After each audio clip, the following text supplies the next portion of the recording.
Hey everyone, welcome to Sparda's World Podcast Episode 5. I'm your host, Sparda3G, and I just got my new mic. I have made a lot of adjustment. I don't know if it's perfect. I don't know if it's great. I don't know if it's worth my money, but I have been messing around and it does sound better than the last mic I have, but I don't know if I got the right tune into this mic. I'm still new to this whole thing. This is episode 5, so there you go.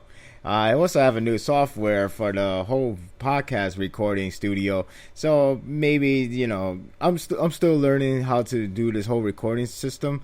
And you gotta I guess you gotta give me time. I'm trying not to take too much time, like 2 years, but it does take its time. I'm pretty sure a lot of people that I know who does reviews for any type of media, like anime, wrestling, whatever. They're not at their best, or they're not whatever they expected. So time and time I will grow into my way, my style. Hopefully it will get to that point soon. So I can start spreading the word about my podcast. Slowly I'm getting more subscribers, which is nice, and I'm hoping for more support from you guys. So thank you for that. To keep watching or listening, in this case, listening to my recordings, and I hope you had a good time with those recordings, and I'm going to try to keep up. I have been thinking a lot about making a second podcast, as in like 2 podcasts per week, because lately, say Tokyo Ghoul their spoilers does come out when I'm recording, and it kind of ruins my mindset on what to discuss about, as well as you guys who's like want to share the thoughts, and then you would just like, oh, the spoilers, they pretty much tells us that's not happening, stuff like that. I don't want to be like, oh, I'm way behind then, so that sucks. I don't want to have that feeling. I actually want to be up to date, and then whenever the spoiler comes, the new chapter comes, I want to be like, okay, it'll be fresh, new, and my prediction would be, still be fresh rather than be outdated because of the spoilers releases. So, I'm trying to, I'm still thinking about this 2 podcast thing. Also, I'm also thinking about the whole anime section of it, because I haven't gotten started with the anime yet. Any anime, even if anime spring 2015 has begun, I haven't seen not one of the new ones. I'm pretty sure the most anticipated one, well, at least from what I've seen, the Fate Stay Night Unlimited Break works. I think season 2 has been aired today in my recording.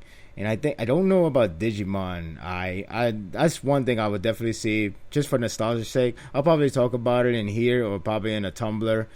I don't know. But again, I do wanted to make a different section. I want to make 2 podcasts per week. But again, I got to start experiencing more and more about this whole groundwork. So you gotta give me time.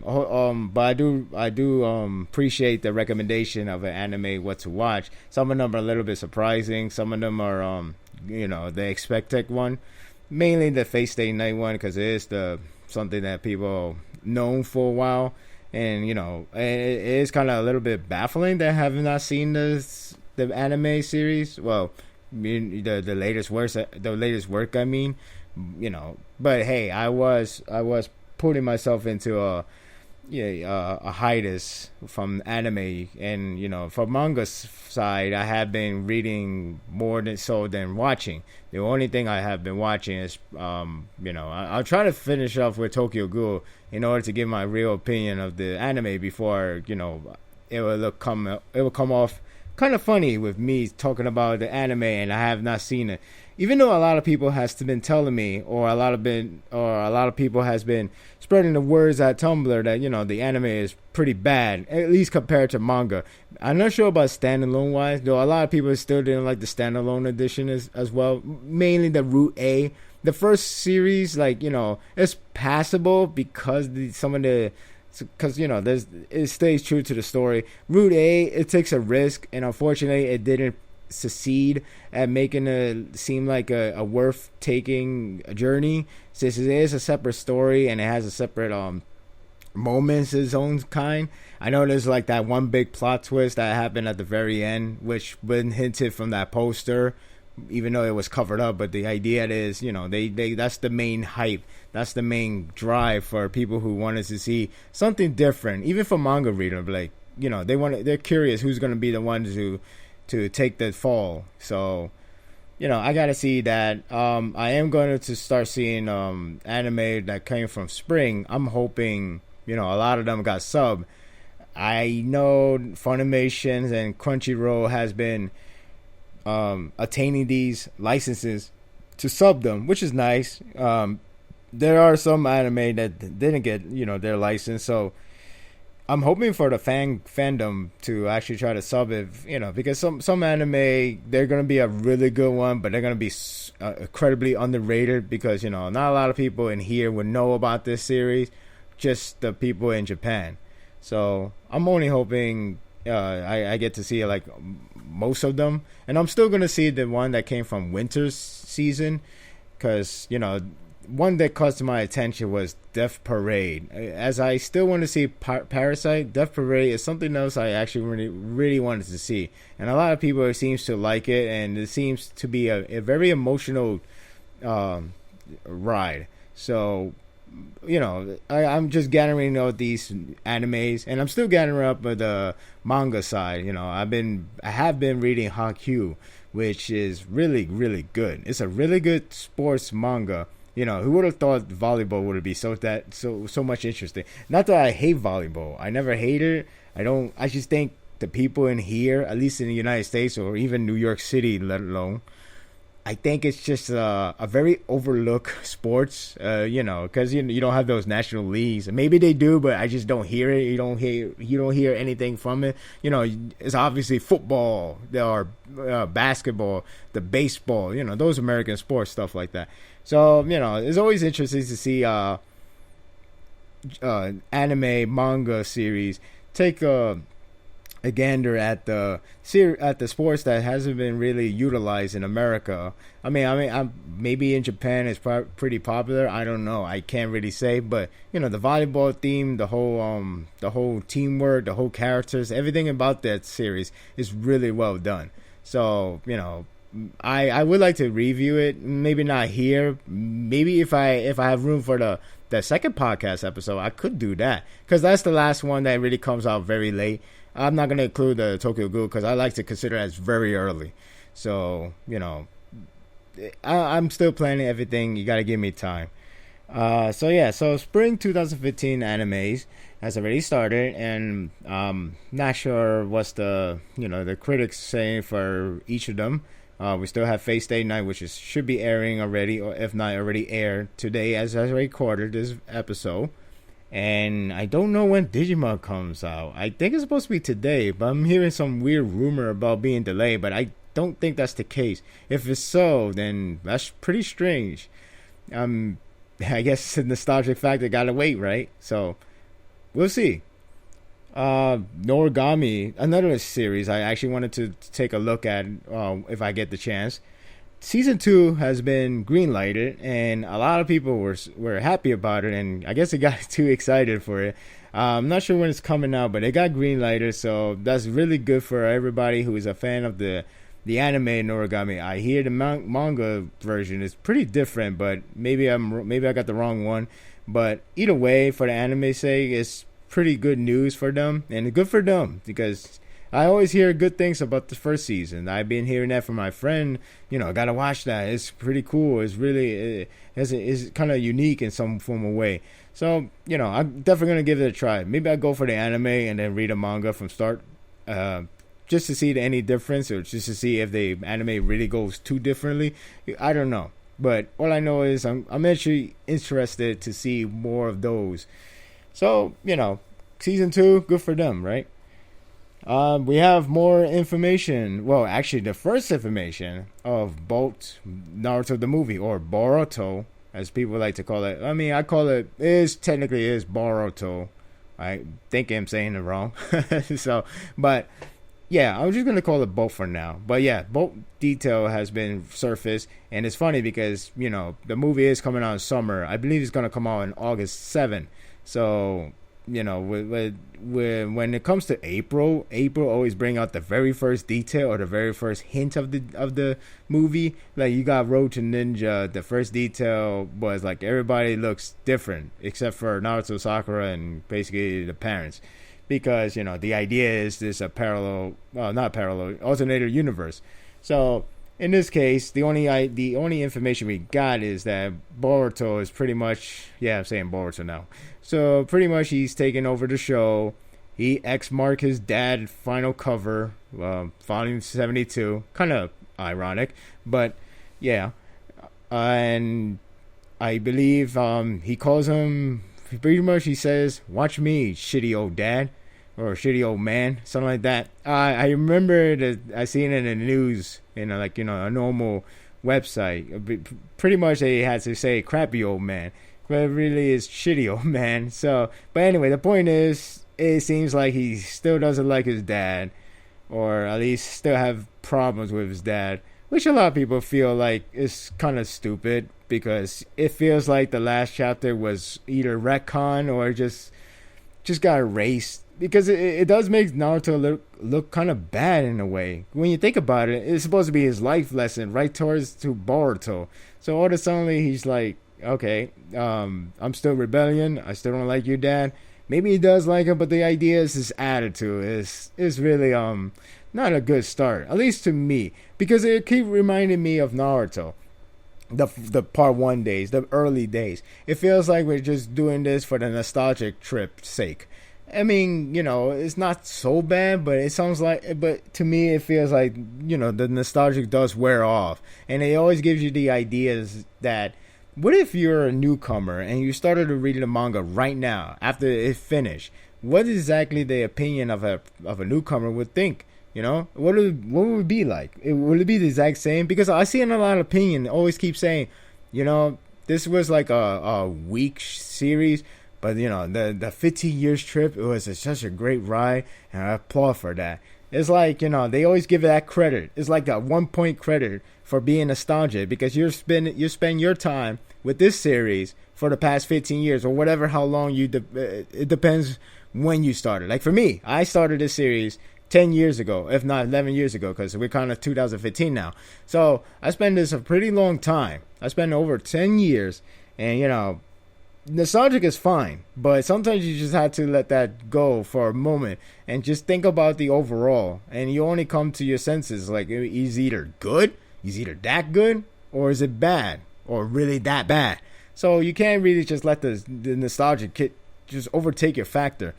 I mean, if you do, then fine, but sometimes you get to see the better view of the series. And sometimes I like the series where they're like kind of like not just a journey's sake, but more like something that you would like to revisit because it was that good. The quality is that good and stuff like that. I mean, I know a lot of people probably won't do that, especially with a long-running series, even with One Piece. But maybe if One Piece ended so perfect or so great, you kind of want to do that trip one more time. Maybe not on a one-day spree. You're going to stay there for a long, long time. But the idea is, you want to get those volumes. You want to collect them because the quality is so good.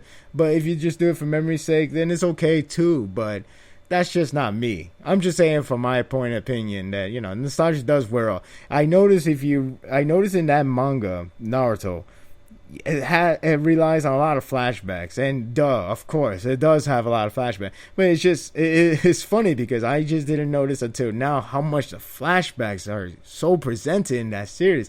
It relies on it so heavily to make everything seem like it's always been planned, or it seems like everything is all such an emotional journey and drive, where a lot of series don't really use flashback, and you still get the senses that what you're feeling is the memory from the past without you needed a flashback. Kind of like with One Piece, you don't really have to.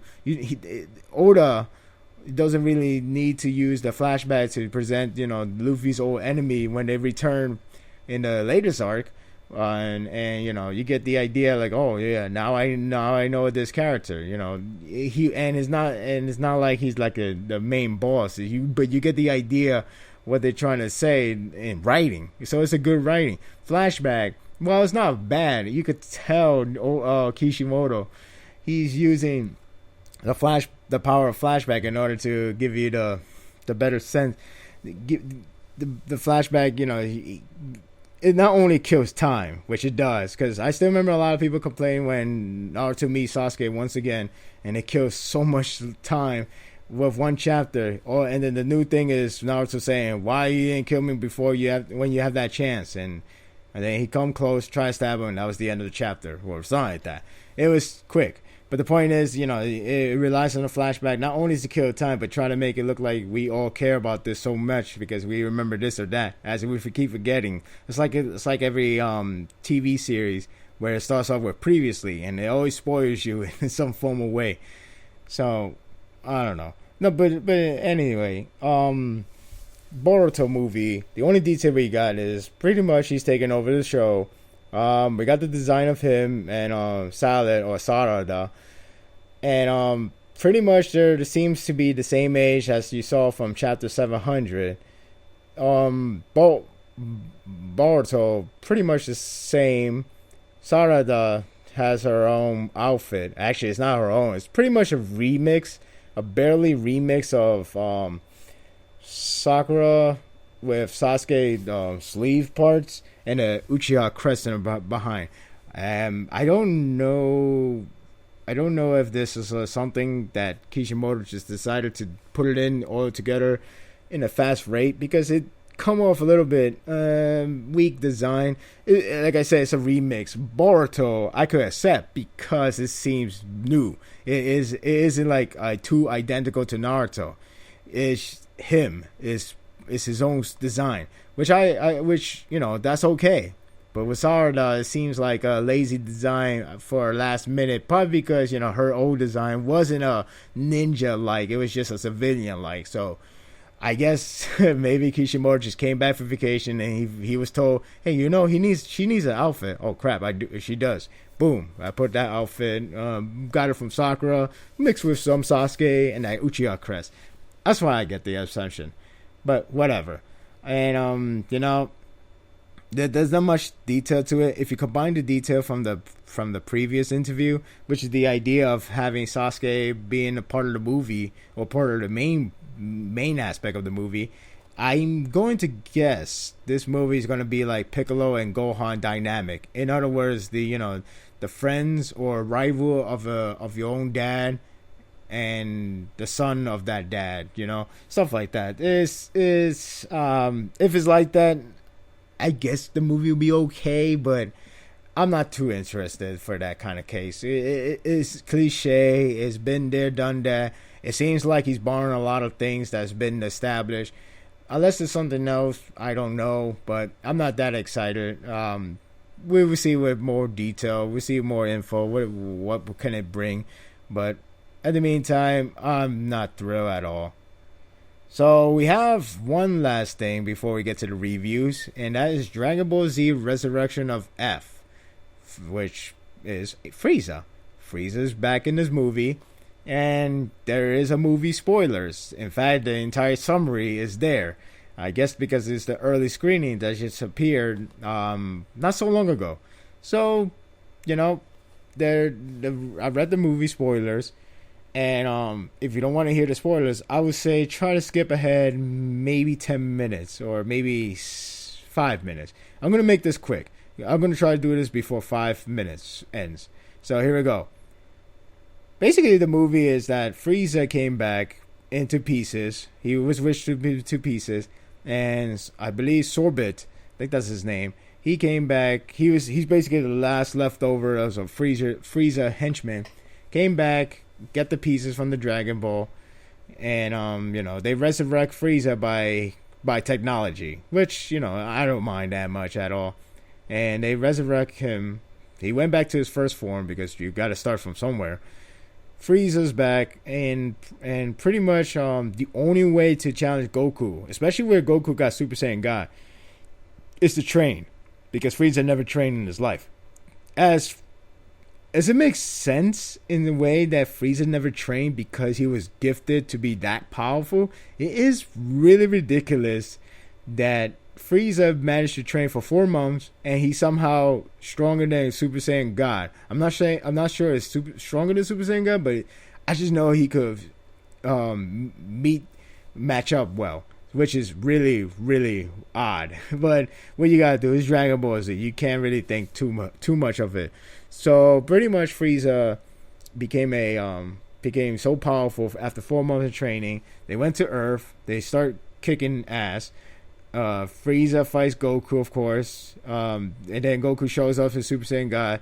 Frieza shows off his golden form. Actually saw it from the trailers. Which, by the way, he called it Golden Frieza because he's not really good at name, or he doesn't even care about it. So yeah, he's Golden Frieza. I guess you could call it Super Frieza. I'll probably end up calling him that too. Frieza fights Goku. Goku is being outmatched. Oh, by the way, Goku and Vegeta was training with Whis from Battle of the Gods. Yeah, it's continuation from there. So at least you get the idea that Battle of the Gods is not such a afterthought. Which, by the way, I have not seen a movie yet. Anyway, let's not waste time here. So basically, Goku's getting his ass kicked. Vegeta telling him he's reckless because the fact that he let Frieza do all this. I believe Vegeta died. Oh, Gohan almost died. He died for a second, but then Piccolo have him get his post back for a brief second, and then he ate the senzu bean and he came back to life. But Vegeta, I believe he died by going to a black hole or some vortex. Basically, he got sucked up and died. Something like that. I didn't read it. I don't remember that clearly. So basically, Earth destroyed. And then we have the Deus Ex Machina. Apparently, Wiz could go back in time. Not sure how much, but he went back in 3 minutes before Earth, Vegeta, and a lot of crazy stuff happened. And so he did that, and pretty much they fixed the problem that Goku made a mistake, and he fixed that, beat Frieza, everything's back to normal, and the problem, the solution, it was if Goku and Vegeta were working together, none of this would have happened. So that's your lesson. Now I've pretty much left out a lot of detail. But that's pretty much in a nutshell. Frieza came back to life. He trained for 4 months. Come back. He got golden form now. He's outmatched Goku. Vegeta gets killed. Earth gets destroyed. It sounds like just a straightforward Dragon Ball Z stuff. But when it comes to Dragon Ball Z, I do see it as like a summer flick. Basically just watching for the action. Maybe the action is pretty top notch. I don't know. Because, from reading the summary, it seems like it's just there just to give the idea why Frieza came back and why he's that strong or something. It's just there for that. Maybe the action would be the action and the animation. Maybe it would be really fun. Maybe it would be really cool to see.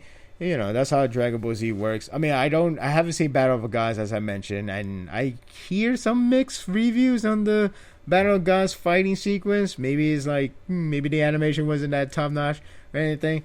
The Resurrection of F seems kind of promising in terms of animation, but I could be wrong because it didn't really show that much, to be honest. They keep showing a lot of stills and some of the cameos, especially with Akira Toriyama last one-shot work. Well, not one shot. It was actually a mini series. But point is, maybe the movie might be good. It could be just enjoyable, right? Are they milking this franchise? Yes, they are. But what can you do? It does make money. They expect it to make over 4 billion yen. Yeah, and it could. I don't know if it could happen. They are advertising their bus off, so maybe it can happen. Because the last movie, I think it hits 2.9 billion. So I don't know. Maybe a miracle could happen for Toei. But, the movie, again, the summary makes it seem like a little bit goofy in some other case. It got the Deus Ex Machina part. But I think the action might make it up for it. I think the fun factor, the whole characters being there again, your favorite old characters, Gohan, Piccolo, Vegeta, Goku, and so on. Maybe they would save the movie itself. So I'm still looking forward to see it. I can't really go for the story, especially with that kind of crazy Deus Ex Machina. But again, it's Dragon Ball Z. What do you expect? Just have fun. So now, off we to Tokyo Ghoul Read Chapter 23. We left off with the Nutcracker case, and she finally makes an attack, and she used her Baikaku and attack the squads, and pretty much they're trying to overwhelm her with their mounts of number, and they think they have the strategy on their hand because they already know her Kaguin. But unfortunately for them, she actually has two of them. She has the Kokaku. So, oops. But, that is interesting to see another ghoul with a two Kagune. And it's been a while since I think Hanami was the first one that we ever witnessed. So seeing this one, let alone the bad guy of the Tokyo Ghoul series, it's interesting to see a different take for once in a while. And, I actually kind of almost forgot they could have two Kagune. I almost feel like it was gonna be another ass pull thing, but but it was established a while back. It's a rare case, yes, but it's not like you can't get it ever. So in this case, the Nutcracker has it, and because of that, she became an S rank. So yeah, it is a pretty dangerous situation. But let's not jump ahead. We gotta get to the Sasuke, sorry, and the quick keys. I'm trying to pronounce these names. I've only the anime is actually up to there, so I can find out how to pronounce them before I make a joke out of myself. But then again, I always do. But seriously, basically they're fighting against Kanae, Ue, and Shirazu are fighting against him, overwhelming him. And I gotta say, I feel bad when I saw his flashback, because the flashback contained Tsukiyami. And we all know a lot of people are a big fan of his. And it's pretty sad to see the state of today and the state of yesterday. Well, figure of speech. And, it's really sad, because it's funny how, his character is a really nutcase situation. No pun intended with the Nutcracker. But you do get to feel sympathy with that guy by the end of the series, the first part of the series. And, I never thought I would get that much sympathy for that guy. Especially his task was just to eat kaneki, because he's a one-eyed ghoul, half human, and, the taste should be, absolutely delicious, according to him. So seeing his flashback, the heydays, the good days, the way he's playing the piano, and Kanae's playing the violin, it's sad. It's just sad. And, I guess I felt it. So, yeah, it's pretty sad. And I do wish to see him again. I do wish to see him recover, if, because already he's still in a despair and depression, deep depression. So, I'm actually want to see him again. But you gotta take the time, because that's how Ishida do his Tokyo Ghoul work. So, damn it. But oh well. But yeah, it's pretty sad. So anyway, we got Kanae about to get defeated. When actually he was defeated, he was about to get killed off, until Masume come out with her Kagune, and apparently she could detach it, which is shocking and kind of interesting. Nonetheless, it's interesting to see that you could actually detach from your body. So they didn't show off what can she do without it, but the idea is that the ghoul can detach. I don't know who could do that. I'm not sure how useful it would be for other characters that has like different kind of power per se. So really interesting that you could do that. And Kanae was spared from death because she has her Kagune that cover up the entire area from getting killed off from Sasuke and the others. So interesting. Now again, going back to Nutcracker again. Now, thankfully, even though this is a seinen manga, thankfully we didn't get to see too much of a detail of the nutcracking part, because me, I am not dealing with that. So it is the censorship you can get in terms of nutcracking moment, and yeah, you could tell it's pretty damn painful for that guy just foaming out, and I guess he died. So who could blame him? And unfortunately, even if you're not a guy, you will have your face rip off or eat off. I'm not sure what she did. I think she was just started eating her face. Eating one of the investigator face is gruesome. So, yeah, not good. You either get your nut cracked or you get your face eaten off. Your choice. So, yeah, pretty dangerous person. Ghoul is in fact. So, she now classified as S rank because she has 2 Kagune, and she pretty much took on the entire squad. I believe it was Oshiba squad. So all of them got annihilated. Yeah, so the guy did die from getting his nut cracked. Huh.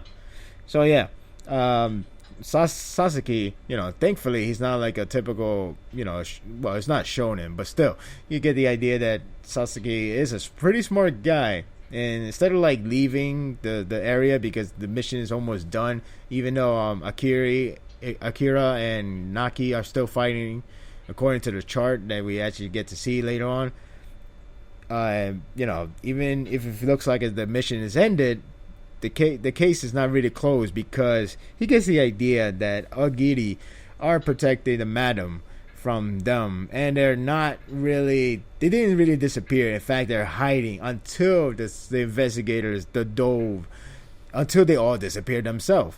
So they're hiding, and basically they're gonna find them. But Sasuke was assigned to go after the Nutcracker because she is there, and that is the case to begin with. So they gotta finish it off once and for all before they even jump in the head and try to go against Agiri and get the madam. So makes sense. So you could say this is one way to postpone Sasuke meeting up with the others, which should be interesting because the Agiri, you got Ayato, you got Hinami.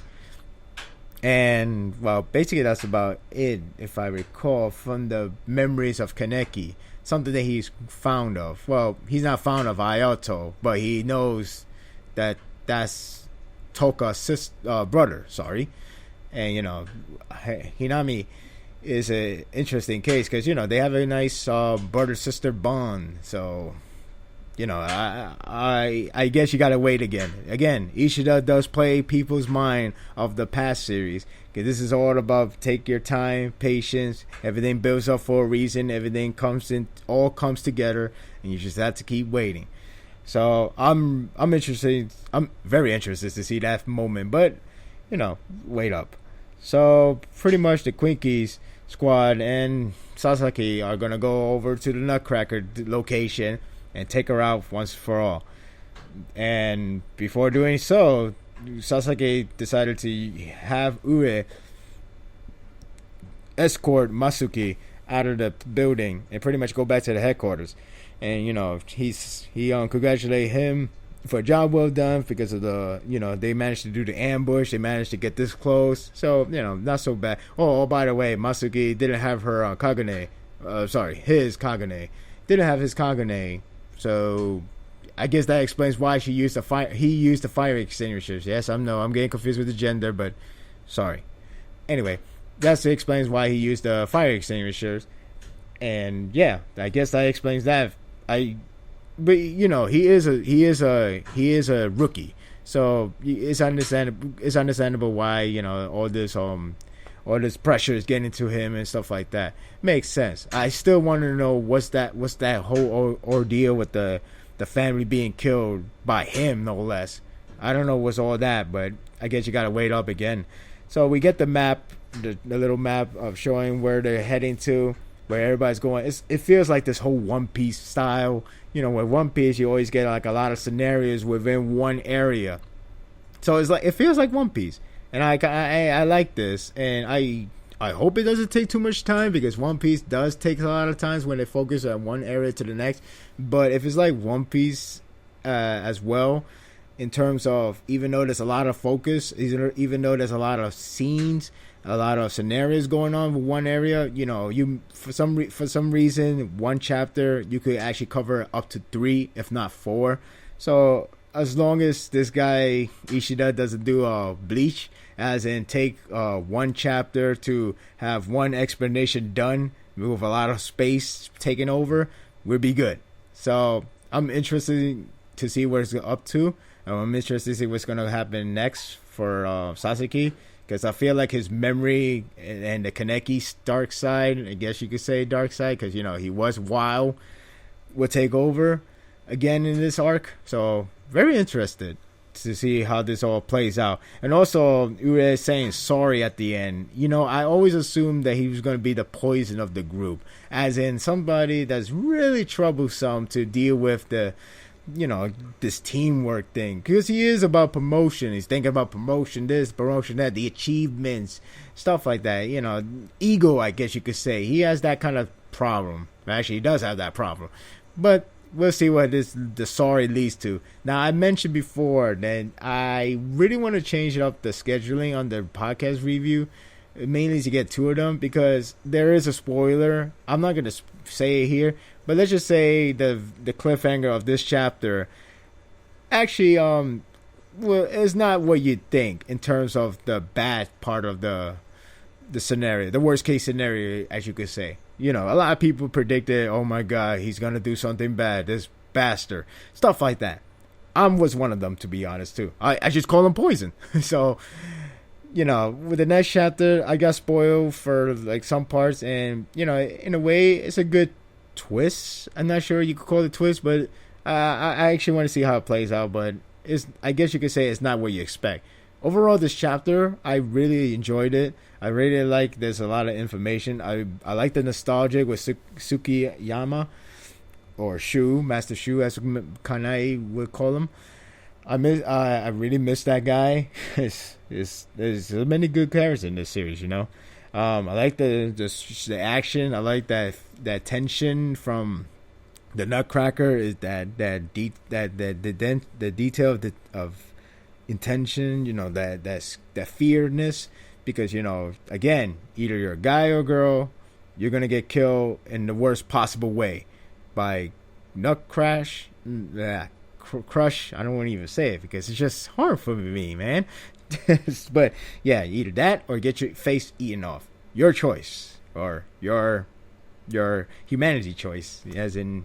But anyway, good chapter, really good chapter. Oh, by the way, Takizawa is just cuckoo again. He's eating that guy's face off. I have no idea what's going on with that guy.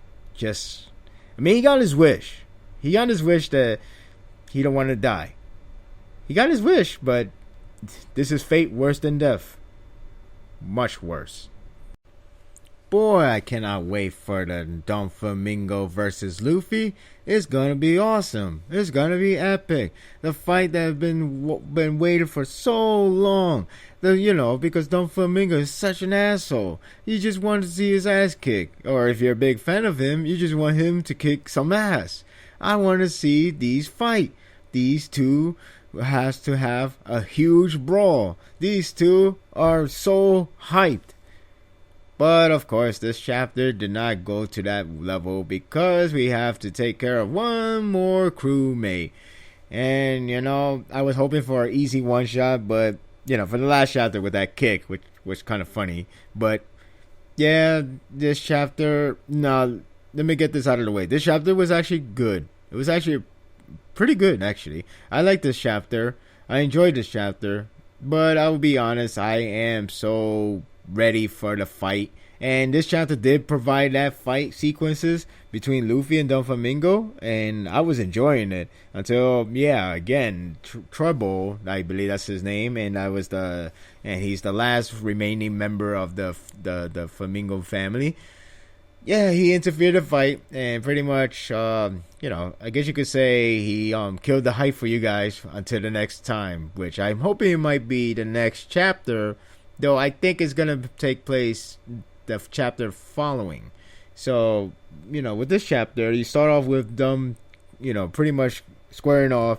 They both have their conquering haki, and they clashed. And then you got a lot of good fighting sequence, which I'm hoping the anime would do justice. I haven't seen the anime in such a long time. I don't know if their budget is pretty good. I think they probably wasted a lot on Resurrection of F. Or they probably wasted a lot of budget on Sailor Moon as well. For One Piece, I have no idea if the budget is good, if the animation is good, if the series is any good in anime-wise. Of course, One Piece is such a great series, but I don't know if the anime has been doing justice as of late. It's been a while. I would say more than 100 episode a while for me. So you gotta tell me if it's gonna be any good, if it's good news for this fight to happen. But again, this is the beginning of the fight, so maybe it's best to save your money for the later on sequence, because again, this fight, while show very good promises of the fighting between these two, Treble has to stop the fight and he has to use his mucus or slime, whatever. I prefer the slime because mucus sounds just downright disgusting. So we have him having a good flashback, a new flashback, not an old flashback that you already saw from within the chapter, but a new flashbacks from the past when Doflamingo was still a kid, and he was pretty much providing any ways for him to reach to his potential, any ways to make him so strong, to get the necessary equipments, powers, everything in order to make him the next pirate king. And just pretty much he explained that it's been like this since he was a kid. Doflamingo was so screwed up in his head. He's already that dark. He was always that cruel. And you see him, like understanding the hockey power. He got the hockey way back since. And then he got his old first formal crew. There were like 4 of them, and yeah, pretty much it shows case that they've been helping him out for this long. They want to make him a king. Law is still alive, which by the way, Doflamingo was trying to end him once and for all, since Luffy is being slimed up, I guess you could say. And Law pretty much telling him he's no different from anyone else. In other words, he's just a Doflamingo puppet, which it seems to be the case with Doflamingo, because Doflamingo is really a terrible bastard. But Treble, he pretty much doesn't want to hear it. He's tired of Law bullshit, and he pretty much get up close to him and try to kill him. Unfortunately for him, Law has one trick up his sleeve, like always. So he used his arm that got cut off a while back, and it was still holding the sword, I guess, and it sliced him up and pretty much got him attacked.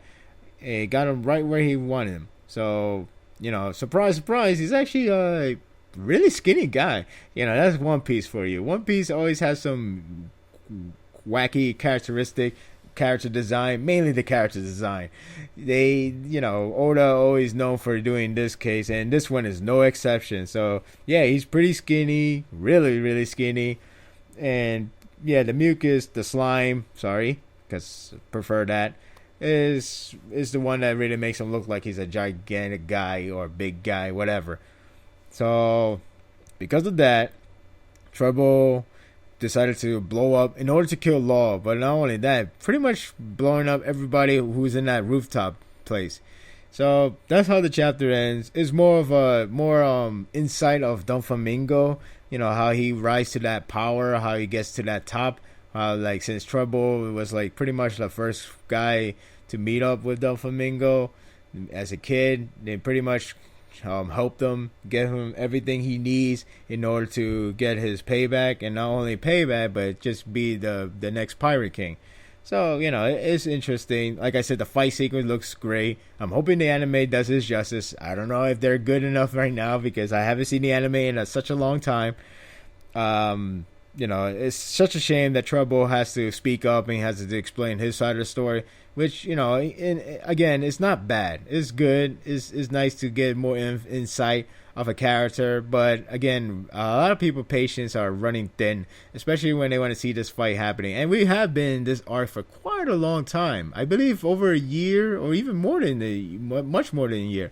I don't remember, because I did put a pause on this series, and then we decided to catch up, and I don't remember how long was it. So yeah, overall it was a pretty good chapter, though I'm really wanted to get to the fight already. Not only just to finally get this arc ended.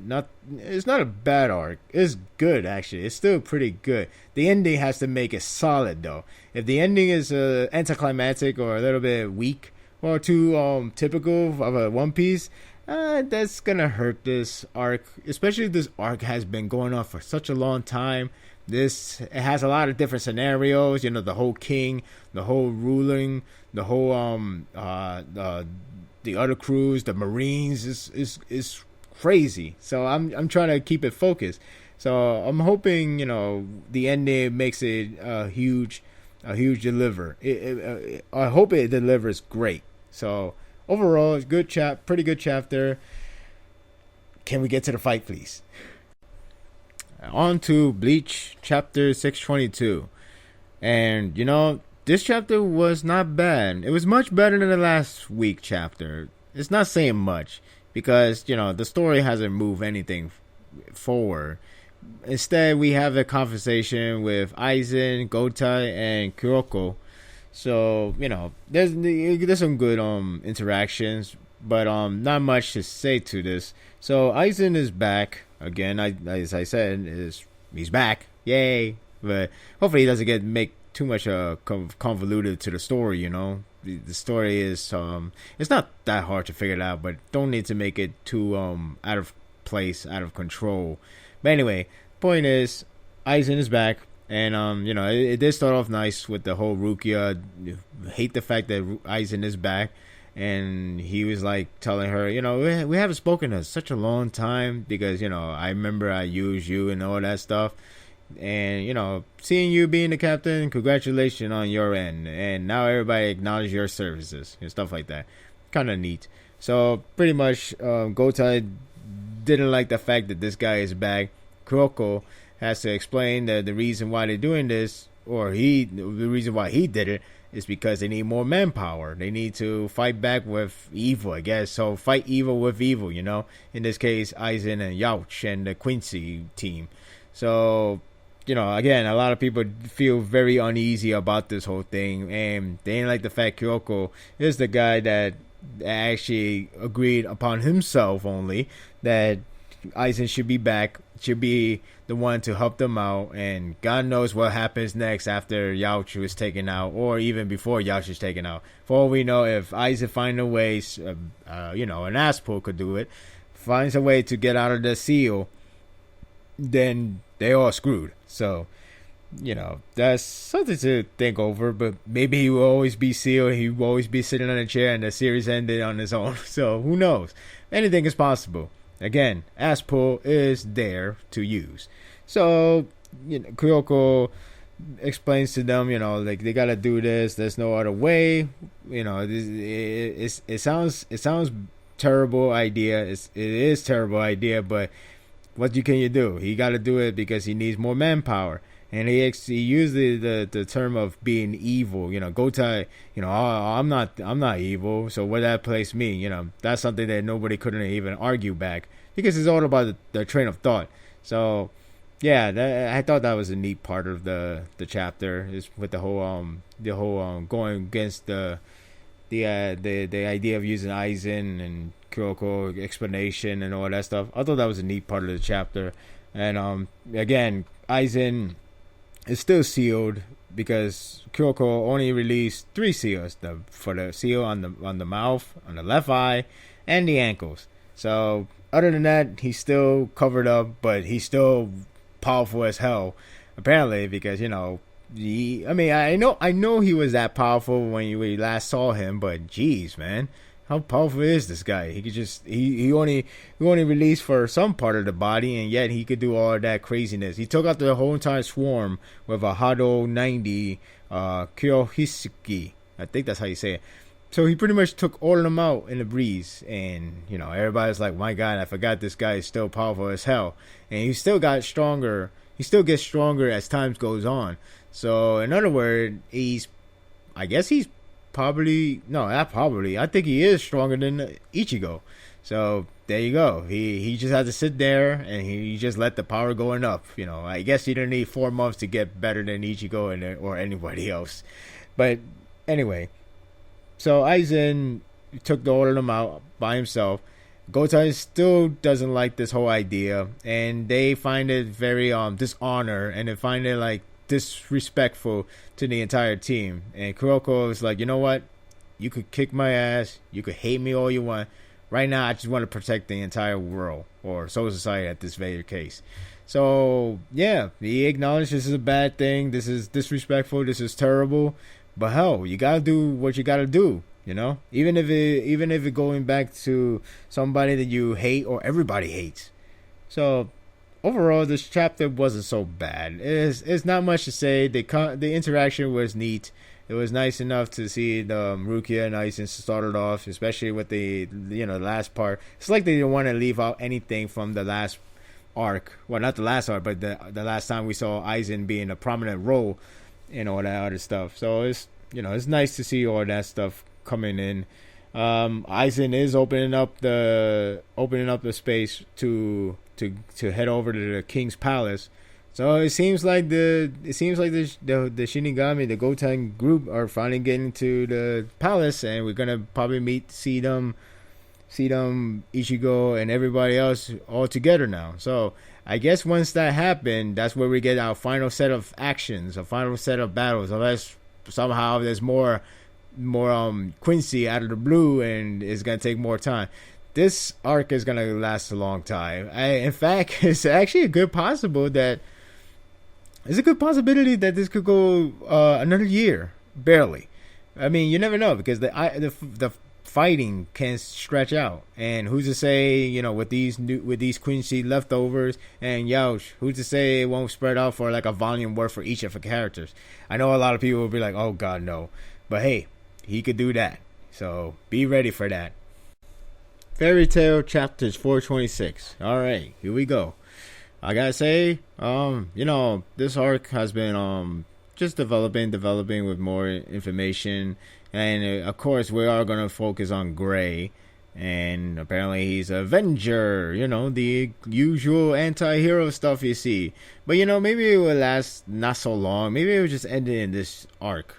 Maybe it will end in this arc, or maybe it will go on and on. Let's not try to have another situation like that, because for me personally, I'm done with that. I mean, you could do it so well, but I think when it comes to like category in shonen world, not so much. But you could, but again, it's a rarity. But anyway, let's not talk about the whole Gray thing, even though he is the focus of this chapter. In the middle part, at least. Well, actually, he's mainly the focus, even though the cliffhanger is actually a very interesting part. So anyway, let's start from the beginning. So basically, the Avatar are the guild, or more like a cult, are a cult of Zeruf, and it pretty much sees him as a god. Stuff like that, from a cult does. So yeah, we get the information of that Avatar, pretty much like a cult. And yeah, they pretty much worship the hell out of Zeruf. And yeah, that's it. I guess that's self-explanatory. I even repeated myself twice. So, not much to say from that part. I do think the characters themselves are pretty interesting. I mean, maybe they could be disappointing. Who knows? But some of them characteristics, some of the looks are kind of interesting. And maybe it could provide some good, fun action. But who to say? I could be wrong, We'll get to that later. I just want to talk about the whole Natsu. He finally tells Lucy why, Natsu's all thinking this ahead, and why he's like all worried. Well, not so worried, but he's trying not to worry so much. And with Gray's situation is because Future Rogue did tell him that Gray is gonna kill Froach, one of the little cats, the best friend of Rogue, as a cat at least. Because you could try to argue with Sting, but that's besides the point. The point is he's gonna get killed off. Rogue's gonna go dark. The darkness is gonna consume him. He's gonna kill Sting, and pretty much you get the whole invasion of dragons once more. But the point is, Natsu finally tells Lucy after all this time, which begs the question: why he never told them, the guild fairy tale? Why he never told them about this whole thing? But then again, you couldn't argue that it will put a lot of worrisome on Gray. They will probably like looking at Gray, secure Gray, make him very uncomfortable. Which I guess that could happen. But then again, Lucy did question this, so we haven't gotten the answer why he didn't say anything. And I know Natsu is all up spirited, but stuff like this is kind of crucial because a lot of people can be, a lot of people worries about Gray. They worry about themselves, the whole guild itself. So why Natsu has to keep it himself? Is he trying to keep it all maintained good? The good portion of the fairy tale. Like all keep a happy spirit, keep it up. Stuff like that. But stuff like that is really something you should show. So again, Lucy questioned this, and we didn't get any answer from it. Basically, not to just tell her, "Don't worry about it. He will be okay. I'll save him and stuff like that. He'll come back to us. All the good worth." So just I hope we dive in more the answer to that question, why he didn't tell them. I mean, it could be obvious as I just said, but it does provide a good interaction between two characters. Could provide, obviously tease, but we'll see. Now we get to the avatar. We get to see the introduction. The priest, I guess he's like a very hot-headed. Well, not hot-headed, but like basically, if you interrupt something, he will steam. So yeah, in a funny way, he is hot-headed in literal term. So basically, pretty much I guess he's like a boss to them. I mean, he is master priest, isn't that saying everything? So, but who knows? I kind of don't think these villains, as you could call them, I don't think they're going to be any huge challenge like the demons that we have from the last arc. I think they're just going to be like scrubs and fodders. The only really worth mentioning is Gray himself, because he's the one that really got strong from the past arc, and he really got strong with the whole demon power, which unfortunately the darkness finally took over him. Unless he's playing a role play, but I doubt it for now. But I would say his conscience is still there. It's just his desire is overtaken by the darkness. So, that's something to consider. But anyway, the avatar, you get the master priest. He's like steamy, all hot-headed, literally. Jerome, I guess he's just there, like, I'm not sure what's his characteristic. But he was been thinking about Shaggy because Briar, she's a person that gives nickname and not a good one. So it's like you got the basic one like Ice or like Cruel Little Girl, whatever how it call. Shaggy. I have no idea where she got that name from, but yeah, that's her characteristic, giving bad nicknames or stuff like that. You got Mary. She looks innocent, but the way how she talks or the way she says stuff is pretty cruel. Like he's like, oh, is the old priest again? He's so mad. Why can't he just die? I was like, hey, cruel. So that's her characteristic. In terms of powers with these characters, we didn't see any power, so we just have to wait up on that. I'm hoping they provide a good action and fun. I don't expect like a very huge struggle, unless they are really that strong. Then color me shocked. We get Gomon. So apparently he cannot say the words right. He always says some of the words wrong. Like you got the wrong choice of words. It's like, that's the wrong word. You meant this or that.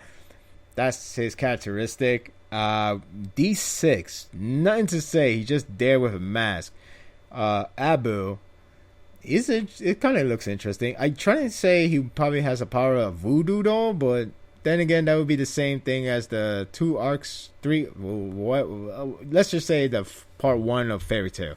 It would be that bad guy, the one that uses a hairpiece in order to do the voodoo control. I don't know if it's the same thing. I'm only guessing because he has a doll on his hand, but who knows? So now we got Gray, and again, it seems like he's still his normal self, but the desire and wish pretty much get the Book of N and Eliminator. That's still there, but way more desire because of the darkness consumed him so much that he really, really wants to get that Book of N, and everything else happens. So that's none of his business anymore, and he just wants that Book of N. He pretty much have this whole dark desire for it.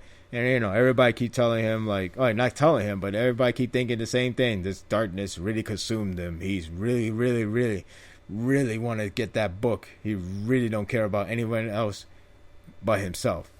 So, maybe he could be lying to them, but I'm sure that he really is consumed by that. Now, the interesting part would be, him and Natsu meet up once again. Let's see how he reacts. Where he reacts like, "Oh my God, I'm under control, and I still want to kill, En and everything, but this darkness really overpower me." Or he'd be like, "Oh, normal guy, but still have the demon power inside of him, getting the most out of it." It's not the same as the other anti-heroes, as in anti-heroes, they're pure and they know what they're doing and they're still normal to themselves, so they could be an asshole if for all they care. For Gray, he has darkness consumed him. Again, the last time we saw him with Juvia, he was all nice. He's a nice guy. He's, a good guy, of course. Now, but when the darkness got more powerful, or it started to consume him, he starts to change, and obviously he changed a lot. Now, hair back, mark half his face, desire to get the Book of N at no cost. So, it's a little bit different, but I'm still hoping we could either end this quick, or if they're gonna prologue it, please do it good. Please do it right. So, but who knows? Maybe I could be wrong. This is, I wouldn't say it's the first time ever, but this is something that Mashima hasn't done. I think, because I don't recall. I mean, you can't say with Laxus. Laxus was a different story. This one is pretty much, I once was a good guy and now I become a solo man because I am desire for revenge. Stuff like that. So then Natsu, Lucy, and Happy are right in front of the Avatar place, and they're about to attack it. And then we have the army with the council, and the council ends up being Gajio. How about that? Makes sense in a way, because Gajio has been doing a good job in terms of providing information to the Fairy Tale Guild with the Master Makarov, So, it makes sense. It makes sense why he ends up being a council, along with Panther, who is pretty much his right hand man. It's cool. I like this, and it's good to see him again. It's gonna be nice to see when him and Natsu and Greg clash. So I don't know how he's gonna go back to Fairy Tale, because that's a big job, council. I mean, he could drop it off, yeah, but you never know. Maybe it'll be a little bit difficult than we all thought. So, him being a council, detention of enforcement unit, no less, it seems very fitting for him, right? He is a ass kicker. So, yeah, interesting take, and this chapter was interesting, as always. I'm still enjoying this whole Fairy Tale new path we're going to. I don't know if Gray's situation will end it in this arc, or it will prologue it. Who knows? I'm hoping Mashima does the right job, and hopefully we don't get another Naruto storyline style with that, but I doubt it. I just want to see how this ends. I can't see Natsu just take care of the business. Gray goes back to normal. Everything is handy dandy, and that's it. It seems like a waste of future role, given a hint. I still think Sabretooth are gonna interfere too, because you got Gajia, Lucy, and Natsu. Avatar got like 7 members, I believe. So yeah, you just gotta wait for more chapters and see how this battle all plays out. Let's see how long this arc is gonna even last. But I'm interested. So good for you. Good for you, Mashima. Good for you to have me interested in this arc. And now we get to 7 Deadly Sins, chapter 120. And when we left off with the last chapter, we have Galen, the Galen of the 10 Commandments, showing up in the village. And yeah, pretty much starting to dominate. Well, actually, he didn't start dominating till this chapter. So yeah, again, he starts to dominate in this chapter. He destroyed the city. He cleared up the city. He cleaned up the place, literally.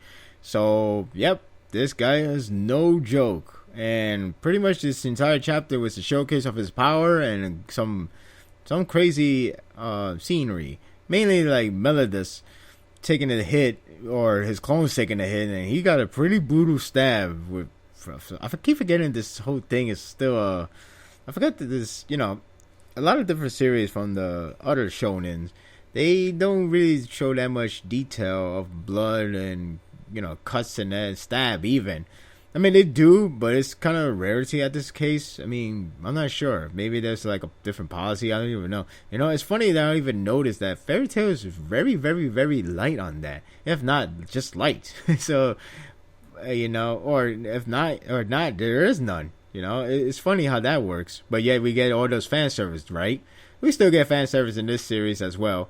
But, when it comes to like the whole bloods and everything like that, it's pretty gruesome. I gotta give him that. I mean, like even the past chapter, there's some gruesome moments that I keep forgetting this is shonen, and I keep forgetting the shonen can do all this stuff if they wishes to.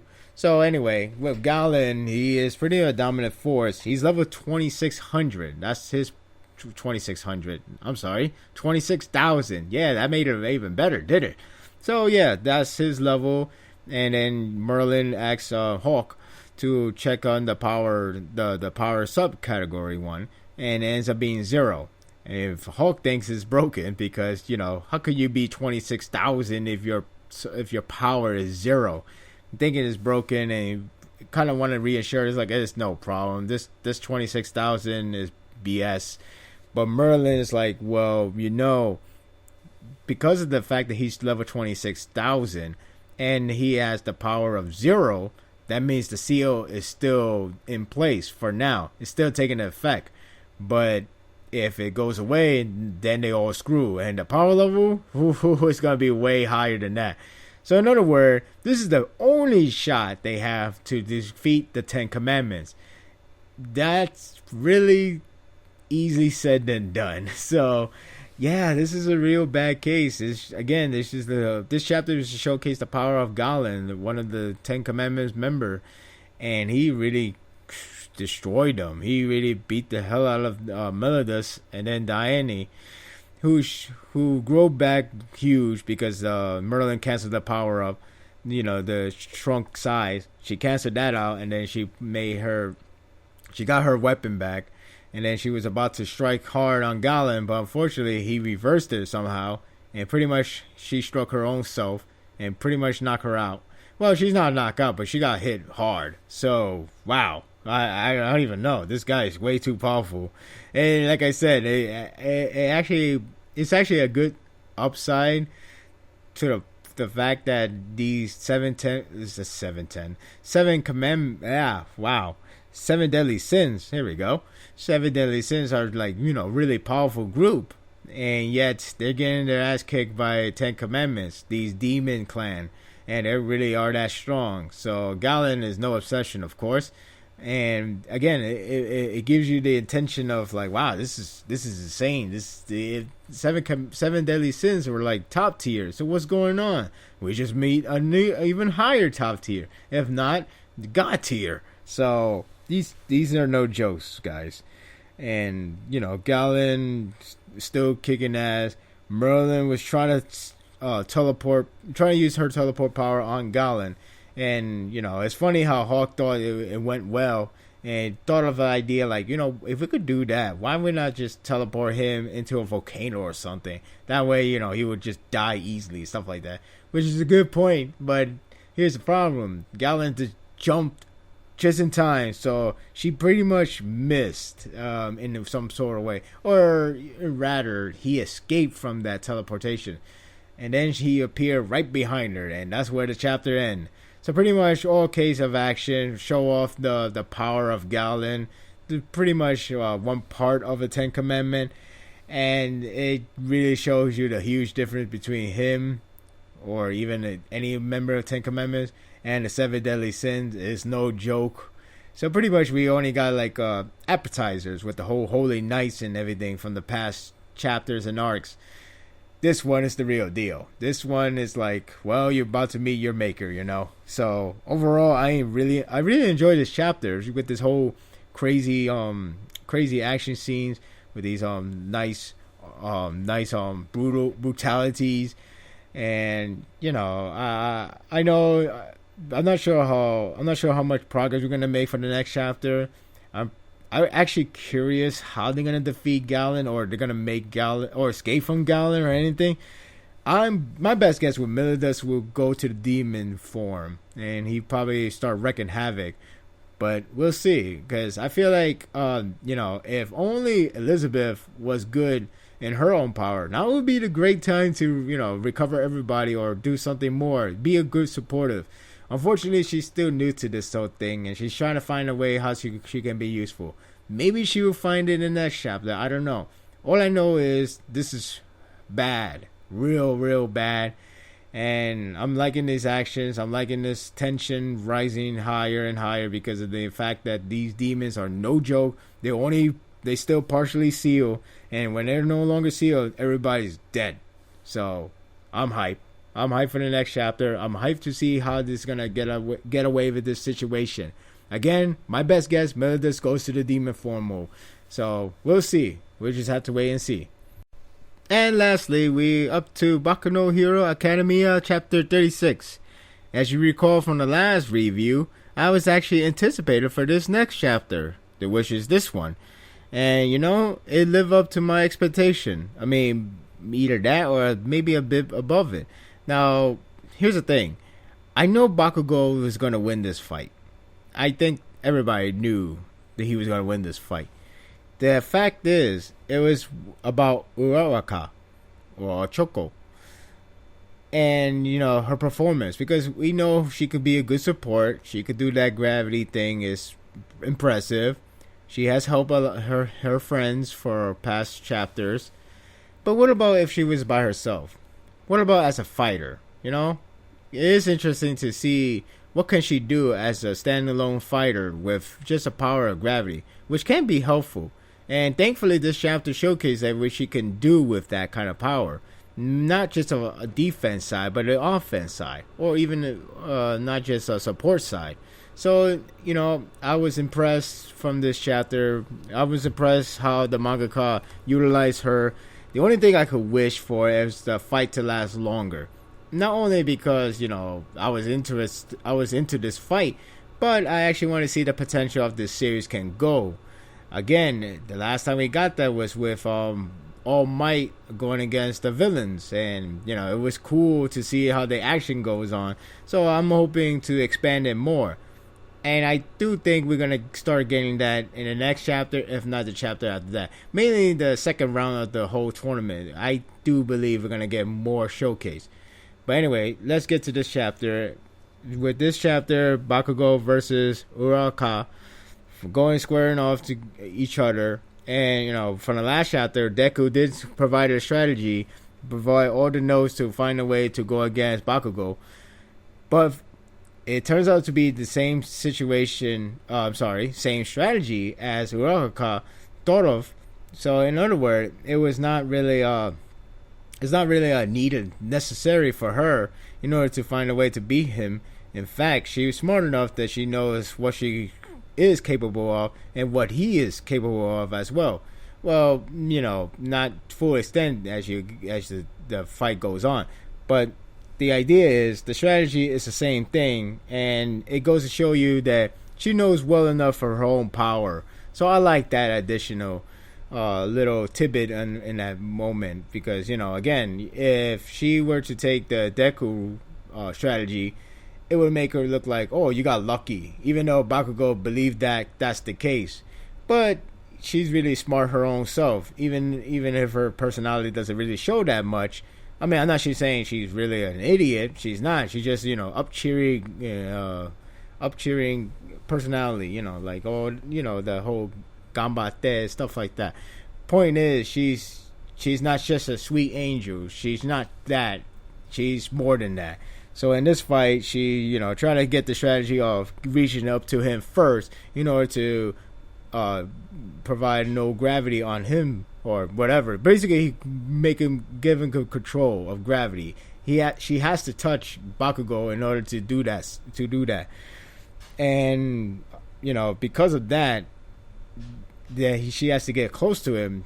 Bakugo provides every firepower to go against her, and pretty much she takes all the hits head on. Like, she literally tanks them. But of course, that's gonna weaken her. But it is interesting that this chapter have the crowd so pissed off at Bakugo because they all believe that Bakugo is just playing around with her, not showing off everything or not putting all that effort into it and just toying with her. But instead, Aizawa explained that these people are a fool to think that this guy is just taking advantage of her. Instead, he's really doing everything he has. He's doing everything he got. He's showing he is, going for a kill. I mean, I'm not sure he's really going for a kill because, well, come on, how can you have a hero like that? But then again, he's not. He is literally a hot-headed freak. You know what I mean when I say freak, because this guy keep cursing and cursing and cursing. Yeah, there is a translator note at the end why he always cursing and stuff like that. Makes sense, but I'm just gonna go with that for now. So, point is, people believe Bakugo is such an asshole for toying around with her, and Aizawa was actually upset that these people don't see the real picture because Bakugo is really going all out on her. There's no holding back. There is none holding back. He sees her as a challenge, plain and simple. So I like this explanation. I like how everybody thinks this is all, it's all fun and game, but in reality, this is how the tournament works. People and the crowd's trying to make everybody look bad. The judges and everybody else because the whole situation. So I like this whole additional moment with people are really not seeing the right picture, and some of the other people actually see the real picture because you're stuck to the idea of one guy who's so scary that he could do anything he wants. Then you got this girl, and the crowds make it out to be because she's a sweet little girl.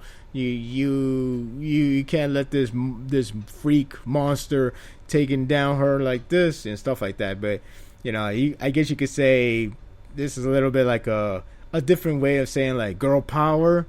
You know how girls cannot be taken granted and stuff like that. This is a hidden way in some formal way, and I like this addition. It's not too in your face. It's not really in your face. It's really in a subtle way, and I like this. And I also like the fact is Uraka doing the whole thing, taking the hits, going head on, and it made it look like she's just reckless, but instead she was actually providing strategy that nobody even noticed.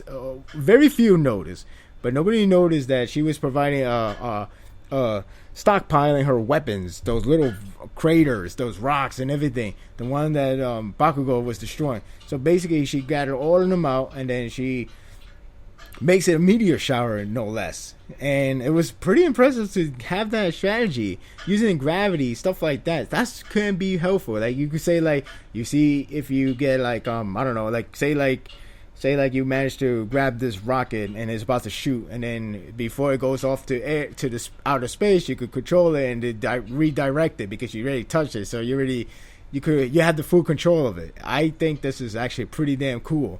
And it's nice that the mangaka finds some way to be creative with these ideas like these.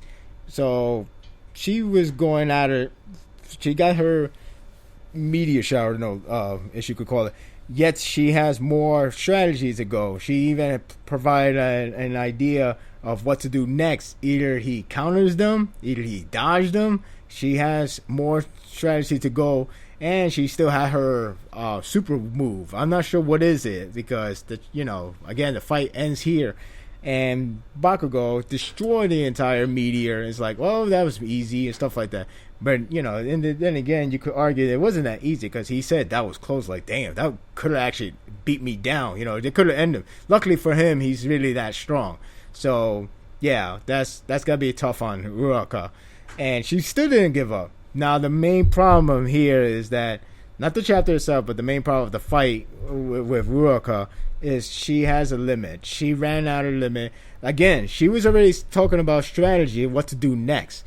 And, it's great that she does all this because she has a strong willpower. It's just that her limit has reached. And I guess you could say because she takes too many hits from the explosion, but is also the fact of stamina. Her stamina is most likely very weak. Like, she's saying her body doesn't want her to do what her mind tells her to do. So in other words, she was ready for everything. And Bakugo, you could tell he respects her in terms of like fighting power, fighting spirit, because he was getting so into it. And unfortunately, she went down, and Bakugo, I guess you could say, well, that's disappointing. Look, so I like this. I like this presentation of her. I like the art of her and everything else around it. The art is really good. I'm starting to really like the art. I think it was like not too childish, but it has that pleasantry. And when you see All Might and the real heroes, they all have a different art design in some formal way, and they look really cool.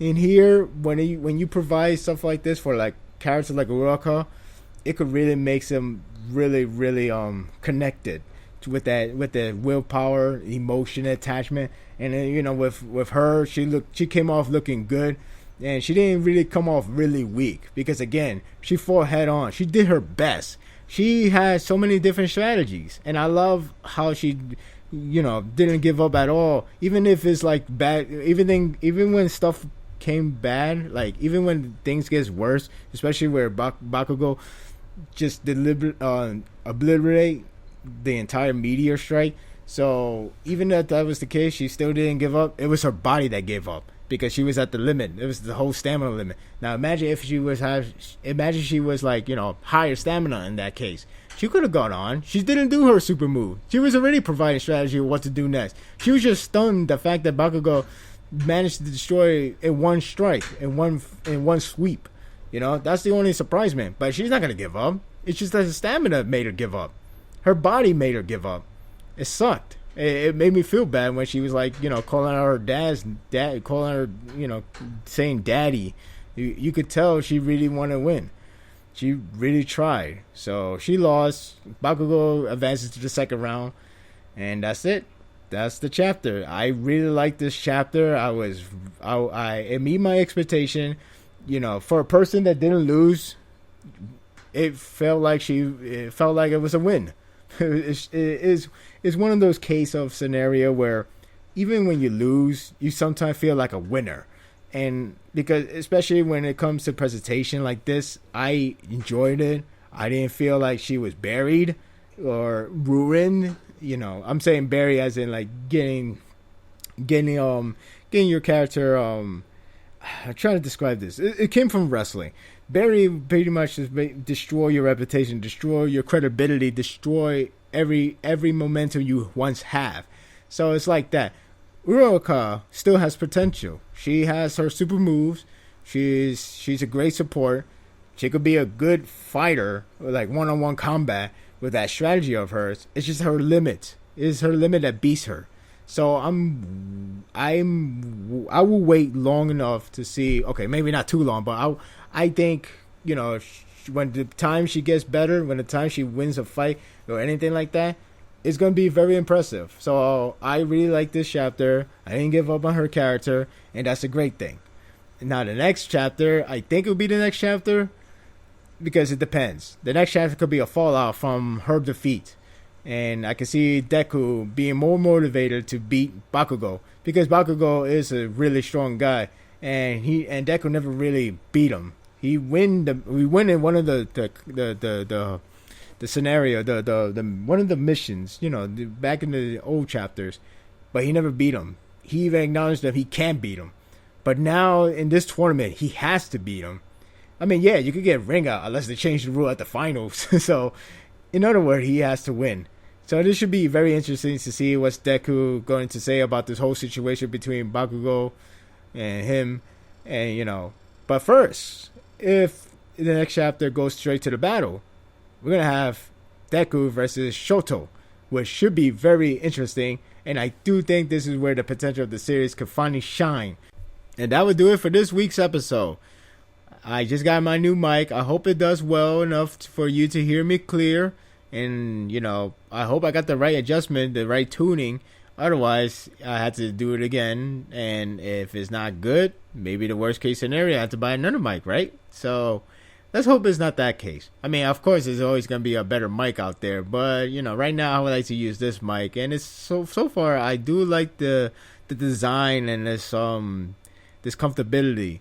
So I hope you could hear me much clearer and much better, and I hope I didn't slur too much. So, but I am still experiencing this whole thing. This is only episode 5, and I'm hoping by then I would get 2 episodes per week, because I like to be up to date with your guys' thoughts, and I like to be in be in the current time. Like I said, when I do this recording, there's a Tokyo Ghoul chapter spoilers already released, and it makes me feel behind. Like, well, my opinion doesn't matter anymore. So I want to be up to date before my prediction becomes invalid. So in due time, I hope I could get it right, get it done, jam packed. And when I do, I'll start providing 2 episodes per week. I gotta make my YouTube channel page look something, something, because it's so plain. It's just quiet, boredom, no art, no designs, nothing. I need to do that. One of my friends wanted a title card, and that would be a great idea. Maybe I should ask that friend of mine to help me out with that.